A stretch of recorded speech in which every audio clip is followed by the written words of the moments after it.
சொல்றேன், சுனிதா இப்படிப்பட்ட சம்பவத்தை பண்ணுவாங்கன்னு எதிர்பார்க்கல. நான் எதிர்பார்த்ததுல யாருன்னா ஒன்னு ஆர்னா வந்து சம்பவத்தை பண்ணுவாரு, அப்படி இல்ல சாச்சனா பண்ணுவாங்க, இல்ல ஃபேட்மேன் பண்ணுவாரு, இப்படிதான் எதிர்பார்த்தது. இந்த இடத்துல சுனிதா வந்து பாத்தீங்கன்னா ஒவ்வொருத்தரையும் கிளின்னு கிழிச்சு விட்டுருக்காங்கன்னு சொல்லணும். அதுலயும் எஸ்பெஷலி ஜாக்லினை முடிச்சு விட்டாங்க. அதாவது ஜாக்லினுக்கும் சுனிதாக்கும் உள்ள இருக்கும் போதே பிடிக்கல, அது அவங்களே நிறைய இடத்துல சொல்லியிருக்காங்க. இந்த ஷோல நான் எத்தனை நாள் இருந்தாலும் எனக்கும் ஜாக்லினுக்கும் சண்டை வந்துகிட்டே இருக்கும், எங்க ரெண்டு கேரக்டருக்குமே ஒத்தே போகுது அப்படின்னு நம்ம சொல்லிக்கிட்டே இருந்தாங்க.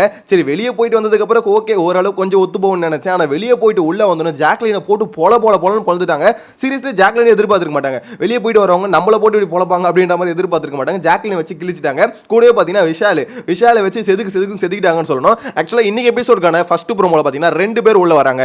ஒன்னு வந்து வர்ஷினி, இன்னொன்னு சுனிதா. சாச்சனாவும் உள்ள வர மாதிரி தான் இருந்தது. மூணு பேர் உள்ள வராங்க அப்படின்ற மாதிரி தான் அப்டேட் வந்தது. மேபி சாச்சனா ஏதாவது சந்து உள்ள இருந்து வெளியே வரலாம். ஏன்னா அது வந்து பாத்தீங்கன்னா சாச்சனாக்கு பழகின விஷயம் தானே, ஏதாவது ஒரு இதுல இருந்து டோரை திறந்து வெளியே வருவாங்க அப்படின்ற மாதிரி தான் நினைக்கிறேன். எனிவே சாச்சனா உள்ள வாங்க, சாச்சனாவோட சம்பவங்களும் இருக்குன்னு வச்சுக்கோங்களேன். இந்த இடத்துல என்ன பொறுத்தவரைக்கும் சுனிதாவோட சம்பவத்தை பார்க்கும்போது, ஏமா சுனிதா இந்த மாதிரி நீ வீட்டுக்குள்ள இருக்கும்போது எல்லார்கிட்ட பேசிருக்கலாமேமா அப்படின்ற மாதிரி தான் இருக்கு. அவங்க பேசுறாங்க, இல்லைன்னு சொல்லலை. அதாவது அவங்க பேசி சில இடத்துல நெகட்டிவ் ஆச்சு, இல்லைன்னு சொல்லலை. பட் இருந்தாலும் உள்ளே இருக்கும் போது பார்த்தீங்கன்னா இவ்வளோ ஓப்பனாக எல்லாருக்கிட்டையும் பேசிட்டு இருந்தால் எனக்கு தெரிஞ்சு கொஞ்சம் எப்படி சொல்ல சுனிதாவோட மெரிட் ஏறி இருக்குன்னு தோணுது. அவங்க என்ன பண்ணிட்டாங்க, சில இடத்துல மட்டும் கத்திட்டு மிச்ச இடத்துலாம் பார்த்தீங்கன்னா ரொம்ப பொலைட்டாக அன்ஷிதா கூடயே இருந்துட்டாங்க. அந்த இடத்துல தான் எனக்கு தெரிஞ்சு சுனிதாவோட கேம் மிஸ் ஆயிடுச்சு. இன்கேஸ் வந்து அன்ஷிதா கூட அந்த அளவுக்கு செட்டு சேராம அவங்க வந்து ஒரு டீம்லேயே இருந்துட்டாங்க. அவங்க ரெண்டு பேரும் ஒரு டீமில் இருந்துட்டு அவங்க என்ன பண்ணிட்டாங்க, அடுத்தவங்களை பார்த்து டீம்னு சொன்னதுனால எனக்கு தெரிஞ்சு சுனிதா வெளியே போயிட்டாங்க. எனிவேஸ் அவங்க கேம் முடிஞ்சிச்சுன்னு வச்சுக்கோங்களேன். இப்போ ரெண்டாவது ஒரு சான்ஸ் கொடுக்குறாங்க அப்படின்னு தெரிஞ்சதுக்கு அப்புறம் இறங்கி செஞ்சு விடலாம் அப்படின்னு நம்ம முடிவு பண்ணிட்டாங்க. இன்னொன்னு வர்ஷினி வெளியே பேசுறதெல்லாம் பார்க்கும்போது நான் என்ன நினைச்சேன், வர்ஷினி உள்ள போய் சம்பவம் பண்ணுவாங்க அப்படின்ற மாதிரி நினைச்சா இந்த ப்ரோமோல கூட ஒரு கண்டென்ட் வரலையாமா. அப்படி என்னமா உள்ள போய் அதாவது வெளியே என்னத்தை மட்டும் ட்விட்டர்ல சொல்லிட்டு இருந்தாங்க, நான் போற அன்னைக்கு பாருங்க உள்ள சம்பவம் இருக்கு அப்படின்ற மாதிரி சொல்லிட்டு இருந்தாங்க. நான் கூட எதிர்பார்த்தேன், ஆஹா வர்ஷினி போய் ஏதாவது பண்ணுவாங்கப்பா, இவ்வளவு பேசுறாங்களே வெளியே, கண்டிப்பா உள்ள போய் ஏதாவது பேசுவாங்க அப்படின்ற மாதிரி. உள்ள போனதுல இருந்து இந்த ப்ரோமோல ஒரு வார்த்தை கூட வர்ஷினி பேசுறதே வரல. அப்ப என்னமா நீ பேசுன, எனக்கு தெரிஞ்சு பாத்தீங்கன்னா எப்பவும் போல போய் உள்ள போய் உளறிட்டு ஏதோ ஒன்று உளறிட்டு வந்துட்டாங்கன்னு நினைக்கிறேன். ஏன்னா நான் எதிர்பார்த்தது வந்து இப்போ இந்த மாதிரி உள்ள போறாங்கன்னு கண்டிப்பா அவங்களோட கண்டென்ட் தான் ப்ரோமோ கண்டென்ட்டா இருக்கும். ஸோ அந்த வகையில் வர்ஷினி கிட்ட இருந்து ஏதாவது வரும்னு நினைச்சேன். வெளியே பேசணும் அந்த அளவுக்கு பேசினாங்களே, ஸோ அவங்க கிட்ட இருந்து வரும்னு நினைச்சா கடைசியில் ஒண்ணுமே வராது. என்ன பொறுத்த வரைக்கும் கொஞ்சம் ஏமாற்றமா தான் இருக்கு. எனிவே சுனிதா கண்டென்ட் பார்த்தீங்கன்னா இந்த மாதிரி ஜாக்லினை பார்த்து கேள்வி கேட்குறாங்க, டேரக்டாகவே கேட்குறாங்க, ஏமா ஜாக்லின் இந்த ஷோலேயே பார்த்தீங்கன்னா உனக்கு மட்டும்தான் ஒரு துணை வேணும், நீ என்ன பண்ணுற, கொஞ்ச நாள் அவங்க கூட இருக்க, கொஞ்ச நாள் இவங்க அதுவும் கூட இருக்குன்னு கூட சொல்லலை, இவங்க கூட ஒட்டிக்கிட்டு இருக்க, இவங்க கூட ஒட்டிக்கிட்டு இருக்க, இப்போ வந்து பார்த்தீங்கன்னா அடுத்த டார்கெட் சௌந்தர்யா அப்படின்னு மாதிரி சொன்னாங்க. வெளியில் எல்லாரும் பேசுறதுன்னு வச்சுக்கோங்களேன். ஸோ அதுதான் அவங்களும் உள்ள போய் சொல்கிறாங்க, இந்த மாதிரி உனக்கு வந்து ஒரு துணை தேவை அப்படின்ற மாதிரி சொல்கிறாங்க. எனக்கு என்னன்னா இப்படி மூஞ்சில் வச்ச மாதிரி டேரக்டாக வந்து பேசுறீங்க அப்படின்ற மாதிரி தெரியல. ஏன்னா இப்போ பிக் பாஸ் எனக்கு தெரிஞ்சு பார்த்தீங்கன்னா ஒரு கிளாஸ் எடுத்து தான் அமைச்சிருக்காங்க, சும்மாலாம் அனுப்பல. நீங்கள் போய் இவங்கள டார்கெட் பண்ணுங்க அப்படின்னு கிளாஸ் எடுத்து அமைச்சிருப்பாங்க. எல்லாரும் போயிட்டு ஒரே ஆளே டார்கெட் பண்ணா அது நல்லா இருக்காதுன்னு அவங்களுக்கும் தெரியும். சோ அதனால மேக்ஸிமம் சொல்லிருப்பாங்க, சுனிதானா ஓகே உங்களுக்கு இவங்க ஆவாதா, இவங்கள போய் நீங்க டார்கெட் பண்ணுங்க, அது மாதிரி வர்ஷினியா நீங்க இவங்கள போய் டார்கெட் பண்ணுங்க. எனக்கு தெரிஞ்சு இந்த மாதிரி ஒவ்வொருத்தருக்கும் சொல்லி அனுப்பியிருப்பாங்கன்னு தோணுது. ஸோ சுனிதா வந்து பார்த்தீங்கன்னா டார்கெட் பண்ற ரெண்டு ஆள், ஒன்னு ஜாக்லின், இன்னொன்னு விஷாலை பார்த்து கேட்டாங்க பாருங்க கேள்வி, என்ன ட்ரையாங்கிள் ட்ரை பண்றியா அப்படின்ற மாதிரி. பிரேஸ்லெட் வருது, இன்னொன்று ரிங் வருது, எல்லாம் வந்துட்டு இருக்கு, நீ பண்றது எப்படி நல்லா இருக்கா அப்படின்னு மூஞ்சிக்கு நேரம் கேட்கறாங்க. விஷால் மூஞ்சி வந்து பார்த்தீங்கன்னா சுருங்கி போச்சு. எனக்கு தெரிஞ்சு பார்த்தீங்கன்னா இந்த இடத்துல ரொம்ப பாதிக்கப்பட போறது, அதிகமான பேரால அட்டாக் பண்ண போறது வந்து பார்த்தீங்கன்னா சௌந்தர்யா நிறைய பேர் நினச்சிட்டு இருந்தாங்க. என்ன பொறுத்த வரைக்கும் சௌந்தர்யா இல்லை, முத்துக்குமரனும் இல்லை, இங்கே நிறைய பேரால் அட்டாக் பண்ண போகிற ஒரு ஆள், அட்டாக் வாங்க வேண்டிய ஒரு ஆள் யாருன்னு பார்த்தீங்கன்னா எனக்கு தெரிஞ்சு விஷால் தான் நினைக்கிறேன். ஏன்னா வெளியே போன எல்லாருக்குமே விஷால் பண்ணார்ல ஒரு வேலை, அது மேலே ஒரு கருத்து இருக்கும் ஓகேங்களா. அன்ஷிதா, தர்ஷிகா இவங்க ரெண்டு பேருக்கூடையும் அவர் வச்சுட்டு இருந்த ஒரு விஷயம் பார்த்தீங்கன்னா கண்டிப்பாக அவங்க கருத்து இருக்கும். விஷாலை போட்டு பொழப்பாங்க அப்படின்றது கிளீனாக தெரிஞ்சிச்சு. ஏன்னு பார்த்தீங்கன்னா தர்ஷிகா வெளியே போய் இன்டர்வியூ கொடுத்துருக்காங்களே, ஸோ அந்த இன்டர்வியூவே இவங்களும் பார்த்துருப்பாங்க. அதில் தர்ஷிகா பேசின வார்த்தைகள் வந்து அவங்க வந்து ரொம்ப அஃபெக்ட் ஆகிட்டேன், என் கேம் காலியானது காரணம் விஷால் தான் அப்படின்ற மாதிரி அவங்க சொன்னதெல்லாம் கண்டிப்பாக அவங்களும் ஏற்றிருப்பாங்க மண்டையில். ஸோ ஒரு பொண்ணோட கேமை வந்து காலி பண்ணிட்டானே அப்படின்ற காண்டு மேபி அவங்களுக்கு இருக்கலாம். ஸோ அந்த ஒரு இதில் தான் பார்த்தீங்கன்னா வந்து விஷால்கிட்ட கேள்வி கேட்குறாங்க. என்ன பொறுத்த வரைக்கும் வரப்போகிற 8 பேர் இருக்குல்ல, வரப்போகிற 8 பேர்கிட்ட சொல்லி தான் அனுப்புவாங்க, நீங்கள் போய் சும்மாலாம் இருக்கக்கூடாது, போயிட்டு சம்பவம் பண்ணணும், போய் எல்லாரும் ரோஸ்ட் பண்ணணும், வச்சு கிளிக்கணும். இங்கே என்னன்னா அருண் எல்லாம் வெயிட் பண்ணிட்டு இருக்காங்க, ஆர்னோ உள்ள ஒரு வாரம் நம்ம வச்சு கிளிக்கலாம் அப்படின்ற மாதிரி. எனக்கு தெரிஞ்சு சுனிதா வந்து கிழிச்சதுலேயே மொத்த பேர் மூஞ்சி பார்த்தீங்கன்னா அரண்டு போயிருக்குன்னு நினைக்கிறேன். அவங்க உள்ள வந்து ஒரு கேள்வி கேட்டாங்களா, எல்லா மூஞ்சியா இப்படி இருக்கு அப்படின்ற மாதிரி. எல்லாரும் பயத்தில் இருக்கானுங்க, எல்லாம் பயத்தில் இருக்கானுங்க, என்ன பண்ணுறதுன்னு தெரியாமல் இருக்கானுங்க. என்னன்னா நீங்கள் நார்மலாக ஒரு இப்போ எல்லா சீசன்ல எப்படி இருக்கும், நார்மலா ஒரு கெஸ்ட் வருவாங்க, கெஸ்ட் வந்து நார்மலா என்ன பண்ணுவாங்கன்னா ஓகே 2 நாள் 3 நாள் தங்குவாங்க, ஜாலியாக அவங்க கூட சேர்ந்து சமைச்சு சாப்பிட்டு ஜாலியாக இருந்துட்டு போயிடுவாங்க. ஆனால் இந்த சீசனில் மட்டும் கொஞ்சம் டிஃப்ரெண்ட்டாக ட்ரை பண்ணுறேன்னு சொல்லிட்டு நான் கெஸ்ட்டாக வரல, நான் ஒரு காம்படிட்டராக தான் வரேன், நான் வந்து இன்னொரு சீட்டை வந்து நான் எடுத்துக்க போகிறேன் அப்படின்ற மாதிரி ஒரு போட்டியில் வந்திருக்காங்க. ஸோ அப்படின்னும் போது வரும்போது சும்மா இருக்க முடியாதுல்ல, நான் வந்துட்டு என்னால் முடிஞ்ச அளவுக்கு கண்டென்ட் கொடுக்கணும். கண்டிப்பாக சொல்கிறேன், வெளியிலேருந்து வரவங்க பயங்கர டஃப் கொடுப்பாங்க அப்படின்றது கிளியராக தெரிஞ்சு போச்சு.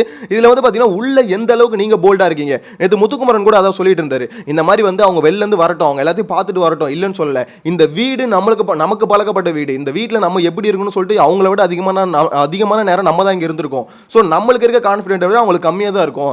நம்ம கான்ஃபிடென்ட்டாக அடிச்சோன்னா அவங்க கான்ஃபிடென்ட் உடஞ்சிடும். நம்ம அந்த இடத்துல பயந்துட்டோம்னு வச்சுக்கோங்களேன், நம்ம உடஞ்சிட்டோம்னா அவங்க மேலே போயிடுவாங்க, நம்ம சீட்டை அவங்க எடுத்துப்பாங்க. ஸோ தயவு செஞ்சு யாரும் பயப்படாதீங்க அப்படின்னு சொன்னது காரணம் என்ன பார்த்தீங்கன்னா, இந்த மாதிரி வந்து உடைக்கிறது தான். இப்போ ஜாக்லின் அடின்னு அடிச்சாங்களே, ஜாக்லின் நீங்கள் அடிச்சோன்னு பார்த்தீங்கன்னா ஐயோ என்னடா இது நம்மளை வந்து இந்த மாதிரி சொல்கிறாங்களே, நம்மளை வந்து ஒட்டுன்றாங்களே, இந்த மாதிரி எல்லாரும் கூடயும் போய் ஒட்டிக்கிட்டே இருக்கு அப்படின்ற மாதிரி சொல்கிறாங்களே அப்படின்னு சொல்லிட்டு போய் அழுதாங்கன்னு வச்சுக்கோங்களேன், காலி.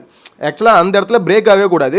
இது ஜாக்லினுக்கு மட்டும் இல்லை, சௌந்தர்யா ஆகட்டும், யாராக அந்த பவித்ரா ஆகட்டும், யாராக இருந்தாலும் சரி, அந்த இடத்துல பிரேக் ஆகி போய் அழுதுட்டாங்கன்னா அவங்க கேம் வந்து டோட்டலாக காலி ஆகிடும். வரவங்க வந்து பார்த்தீங்கன்னா ஃபில் பண்ணிப்பாங்க. இப்போ நேற்று எதுக்கு தெரியுமா அவங்களை ரோஸ் பண்ண சொன்னது? அந்த இதெல்லாம் கொடுத்து வாக்கியெல்லாம் கொடுத்து ஒவ்வொருத்தருக்கும் யாருக்கு என்னென்ன வாக்கியம் கொடுக்குறீங்க அப்படின்ற மாதிரி கேட்டதுக்கான மெயினான ரீசன் என்னன்னு நினைக்கிறீங்க? ஆக்சுவலாக இந்த மாதிரி நீங்கள் முதல்ல ரோஸ் பண்ணிக்கோங்க. ஏன்னா அவங்க மட்டும் இப்போ வெளிலேருந்து வரவங்க கண்டிப்பாக ரோஸ் பண்ணுவாங்க அப்படின்றது டீமுக்கு தெரியும். ஏன்னா டீம் சொல்லி தான் அனுப்புகிறாங்க. ஸோ அப்படின்னும் போது அவங்க ரோஸ் பண்ணுவாங்க. ஸோ இவங்களும் இந்த சைட்லேருந்து ரோஸ் பண்ணிட்டா பார்க்குற மக்களுக்கு வந்து பார்த்தீங்கன்னா இது சரி இது தப்பு அப்படின்ற மாதிரி சொல்ல மாட்டாங்க. ஓகேங்களா? மோஸ்ட்லி என்ன சொல்லுவாங்க, இவங்களும் ரோஸ் பண்ணுறாங்க அவங்களும் ரோஸ் பண்ணுறாங்க அப்படின்னு நம்ம சொல்லிடுவாங்க. இன்கேஸ் வந்து உள்ளே இருக்கவங்க வந்து ரொம்ப அமைதியாக இருந்துட்டு வெளியிலேருந்து வரவங்க மட்டும் ரோஸ் பண்ணாங்கன்னு வச்சுக்கோங்களேன், பார்க்குறவங்க எப்படி தெரியும்னா இவங்க ஓவரா ஆடுறாங்களே, என்ன இப்போ இப்படி திட்டுறாங்க அப்படின்ற மாதிரி கேள்வி வரும். நேற்று நைட்டு நடந்த சம்பவத்தை நம்மளே பார்த்தோம். ஆர்னவ் வந்து அருண் எப்படி வச்சு செஞ்சாருன்னு எனக்கு தெரிஞ்சு பார்த்தீங்கன்னா, அருண் வந்து அந்த ரெட்ஷிப் சிட்டிக்கு வந்து ரெட்ஷிப் போடுவாங்களே, அந்த மாதிரி அருண் வந்து எடுத்து ரெட்ஷிப்பை மாற்றிக்கினாருன்னு நினைக்கிறேன். நேற்று நைட்லேருந்து மனுஷன் மூஞ்சி பார்த்தீங்கன்னா எப்படி சொல்றது, கிட்டத்தட்ட ஒரு 3-4 வாரத்துக்கு முன்னாடி முத்துக்குமரனுக்கும் அருணுக்கு ஒரு ஃபைட்டில் வரும் பார்த்தீங்களா, அப்போ அருணோட மூஞ்சி ஒரு மாதிரி இருக்கும். அந்த ஸ்டேட்டுக்கு போயிட்டாப்புல. அப்படியே அவருக்குள்ள காண்டு இருக்குன்னு தெரியும். அவர் சொல்றாரு, எனக்கு வந்து பார்த்தீங்கன்னா அன்னிலேருந்தே ஒரு கோவம் இருந்தது, நான் வெளியே போய் கண்டிப்பாக பார்த்தீங்கன்னா ஆர்னவ் வந்து கேள்வி கேட்டிருப்பேன் அப்படின்ற மாதிரி சொல்றாரு. எல்லாமே ஓகே தான் வச்சுக்கோங்களேன். இருந்தாலும் அந்த காண்டு இவ்வளோ நாள் கழிச்சு இன்னுமே எப்படி சொல்லுது, தக்கன்னு ஆர்னவ் உள்ளே வரணும்னு சொல்லி எரியுது அவருக்கு. அவனை வந்தால் ஏதாவது பண்ணிட்டோண்டா அப்படின்ற மாதிரி இருக்காரு.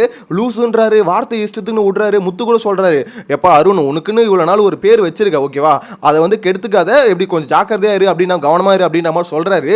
இருந்தாலும் அருணால் பார்த்தீங்கன்னா கண்ட்ரோல் பண்ண முடியல. அவரை பொறுத்த வரைக்கும் பார்த்தீங்கன்னா என் எதிரி உள்ளே வரான்டா, அவனை ஏதாவது நான் பண்ணணும்டா அப்படின்ற மாதிரி ஒரு மோட்டிவ்.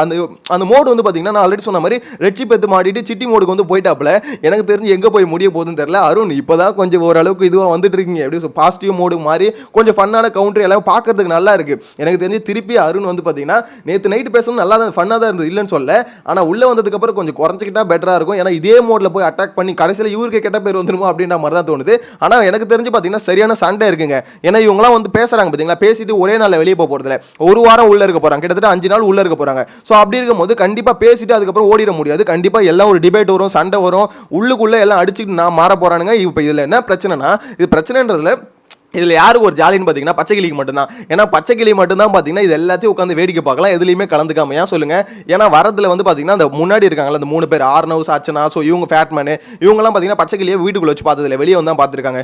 இவங்க பச்சைக்கிளி மேலே விமர்சனம் வச்சாங்க மட்டும்தான் பச்சைக்கிளி உடையும். உடஞ்சாலும் பச்சைக்கிளிக்கு பிரச்சனை இல்லை. ஏன் தெரியுமா? ஏன்னா ஃபினாலே டிக்கெட் ஃபினாலே ஜெயிச்சதுனால டேரெக்டாக ஃபினாலேக்கு வந்துடும். ஸோ இவனுக்கு என்ன சொன்னா என்ன அப்படின்ற ஒரு கான்ஃபிடென்ட் இந்த வீட்டுக்குள்ள எல்லாரை விட கொஞ்சம் தைரியமா இருக்க ஆளுன்னு பார்த்தீங்கன்னா பச்சைக்கிளி மட்டும்தான். மிச்ச பேர் எல்லாருமே கொஞ்சம் பயத்தில் தான் இருக்காங்க. ஏன்னா அவங்க சீட்டு வந்து போகுது அப்படின்ற மாதிரி ஒரு எண்ணம் இருக்கும்ல. ஸோ அந்த இடத்துல பார்த்தீங்கன்னா மிச்ச பேர்லாம் பயந்துட்டு தான் இருக்காங்க அப்படின்னு நம்ம சொல்லணும். ஸோ இந்த ஃபர்ஸ்ட் ப்ரோமோ பார்க்கும்போது ஒரு விஷயம் மட்டும் கிளியராக தெரியுது, பிக் பாஸ் டீம் வந்து கரெக்டாக சொல்லி அனுப்பியிருக்காங்க, கண்டிப்பாக உள்ள போய் எல்லாம் ரோஸ்ட் பண்ணி தான் ஆகணும் அப்படின்னு நம்ம சொல்லி அனுப்பியிருக்காங்க அப்படின்றது கிளியராக தெரியுது. பார்க்கலாம் அடுத்தடுத்து வரவங்க என்னென்ன சம்பவம் பண்ண போறாங்கன்னு. நீங்க யாரை எதிர்பார்த்து ரொம்ப வெயிட் பண்ணிட்டு இருக்கீங்க அப்படின்றத மறக்காம கமெண்ட்ல மென்ஷன் பண்ணுங்க. சேனலை ஃபர்ஸ்ட் டைம் பார்த்தீங்கன்னா சப்ஸ்கிரைப் பண்ணி வச்சுக்கோங்க. நெக்ஸ்ட் அப்டேட்ல மீட் பண்ணலாம். Bye by.